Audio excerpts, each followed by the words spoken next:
Ditsiber Polda Jawa Tengah memeriksa 7 korban pornografi menggunakan kecerdasan buatan yang dilakukan oleh terduga pelaku alias Ciko. Para korban diperiksa penyidik seputar hubungan dengan terduga pelaku dan proses awal mengetahui kasus ini.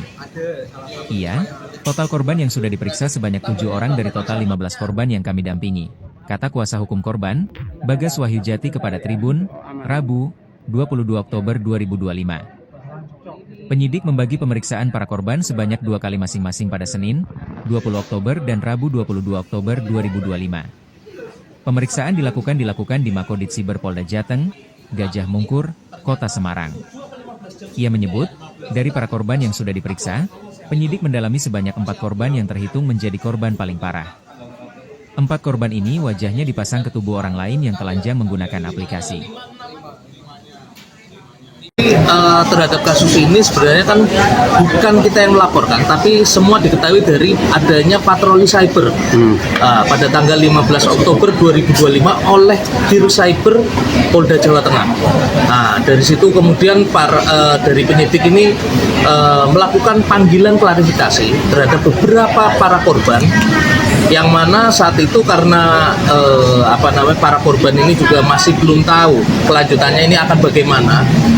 Mereka juga masih menunggu dari pihak dinas terkait dan dari pihak sekolah memberikan pendampingan. Nah ini kan yang karena tidak didapatkannya oleh para korban ini, kemudian di tanggal 19 Oktober para korban menunjuk kami selaku kuasa hukumnya untuk menindaklanjuti permasalahan hukum tersebut. Dan pada hari Senin kemarin tanggal 20 Oktober 2025 kami mendampingi para korban untuk diperiksa di BAP di Resiper Polda Jawa Tengah. Sejauh ini ada berapa korban yang menjadi?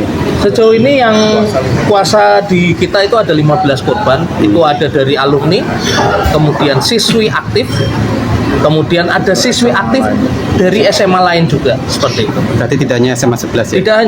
Tidak hanya dari situ. Itu rentang usia? Rentang usia dari ada yang siswi aktif itu masih 16 tahun sampai dengan ada yang alumni itu 18 tahun. Gitu. Postingan ini kenal nggak dengan pelaku, hubungan apa dengan pelaku, apakah mungkin mantan atau gimana? Tapi yang rata-rata korban ini emang banyak yang nggak kenal sama pelaku, tapi tetap masuk di dalam konten ini, Mas. Kalau pengakuan dari para korban itu, mereka foto-foto yang dipasang itu foto-foto mereka di media sosial atau? Iya. Rata-rata foto-foto mereka di media sosial yang tidak dalam editan ya. Jadi mereka nggak pernah edit itu sama sekali. Itu editan dari terduga pelaku. Oh, berarti akun media sosial pribadi korban gitu ya? Iya, rata-rata dari situ. Ada juga yang menurut keterangan korban. Jadi gini, Mas, SMA 11 ini kan pernah nih ada event. Eventnya ini kan ada yang foto, mungkin ada fotografernya lah. Itu kan dihimpun dalam satu folder.